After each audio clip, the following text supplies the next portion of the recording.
Hello everyone, that manga kid here to do Amaskio J's, is it hand-me-down tag, I believe is what it's called. This is a one question tag. I was tagged by Laura over at Manga Hoarder. Both Amaskio J's and Laura's channels will be down in the description, so you can check them out if you haven't already. And basically this tag is, what is your biggest piece of advice to new manga collectors? And then give like examples from your own collecting experience to back up your advice. So I think I've made this video many times because I keep going off on a tangent. I'm trying to like make it into one piece of advice. And I think my biggest piece of advice is read anything you can get your hands on. And I say this because I think that people get stuck into a box of a certain genre that they think they're going to like. Like if you are a younger male, you may go like, oh, shonen. Shonen's the most popular. Shonen is made for boys. I'm going to read shonen. And you get stuck in that shonen box, and then you don't go and explore all these other wonderful genres and authors and artists that you're missing out on because you've put yourself in this one box. And so my advice is, if you're just starting out, is to read everything. And I'm going to clarify that I don't mean buy everything. I think that people also get caught up in seeing all these big collections and just wanting to buy everything new, and just going to the store and spending all their money.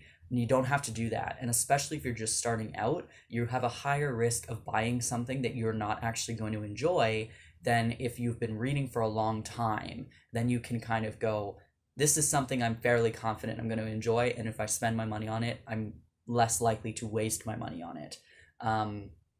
So my experience with this is, I started reading manga when I was about 8 years old. And I went to the library. I didn't know what it was. All I knew was I saw pictures and I was like, ooh, fun.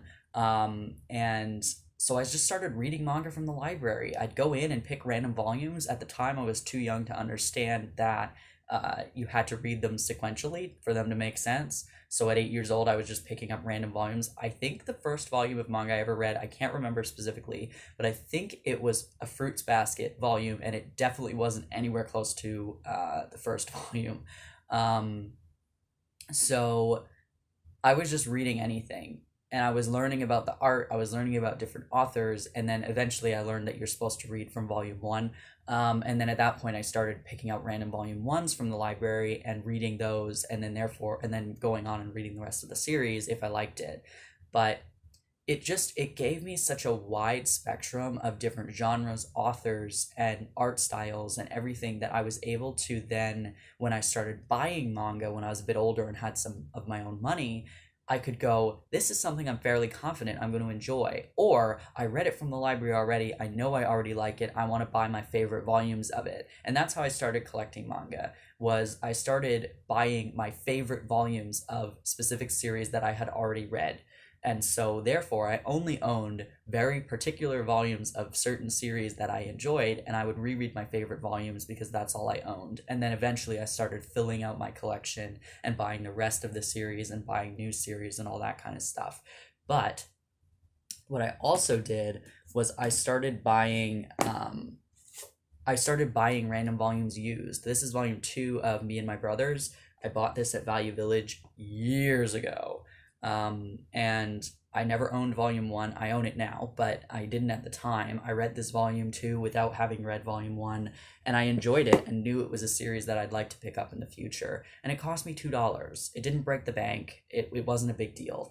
Another example is Law of Ueki. This is volume 1. I paid $2 for, and this is a series I never would have picked up new. I would have never gone into the store and gone, oh, I want this. I bought it because I saw it at a store, or I think maybe my cousin sold me this or something. It's never a series I would have gone for, but I'm so glad I did, because now I'm on the hunt for the rest of it because I loved this so much.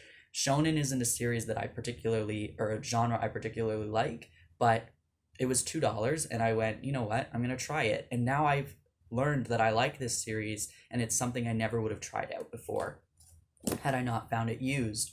And that's just my advice, is to read anything you can get your hands on, whether it's buying it really cheaply at a thrift store or getting it from the library for free, trying out the free samples of manga that are on publishers' websites. Um, a lot of publishers do have free chapter samples of their series, and you can read the chapter and find out if it's a series you want to try out and actually go and buy the volume of.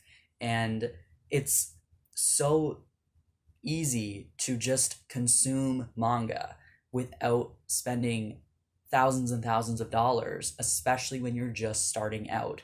But like I said, I highly recommend just reading, because if you go out and spend all your money on these series that you see, oh, this series is so popular, I'm going to go and buy the whole series because everybody else loves it, it doesn't guarantee that you're going to love it, and now you've wasted your money.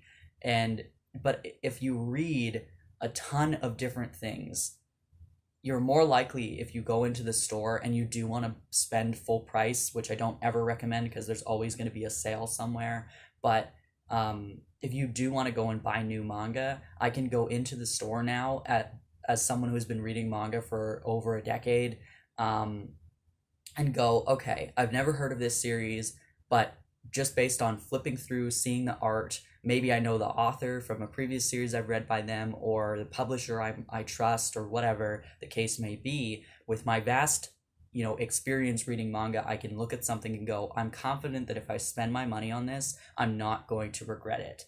And so I think that people now are trying to just like amass large collections right from the get-go and just start buying everything, and then you get all that regret because you don't actually love the stuff you're buying. Whereas if you just read things, if you just go out and try and read as much as you can, you learn more about your preferences, and you also get a wider kind of scope of all the different genres that are available, and you become a more kind of well-rounded reader of manga as opposed to only reading one specific genre, which there isn't a problem with that if that's the genre that you love and that you only like that genre. But I think that people miss out when if they don't at least try things outside of their comfort zone. So I don't know if that was one piece of advice or if that was many, many different pieces of advice. So that I apologize. I've made this video too many times. I'm not making it again. I hope I got my point across. I'm not going to tag anybody because I've seen a lot of people have already done this, but if you haven't done this tag yet and you do have a piece of advice, make a video and let me know so I can watch it, or just leave it in the comments below so that other people can see your advice for new collectors. Yeah, thanks for watching. See ya.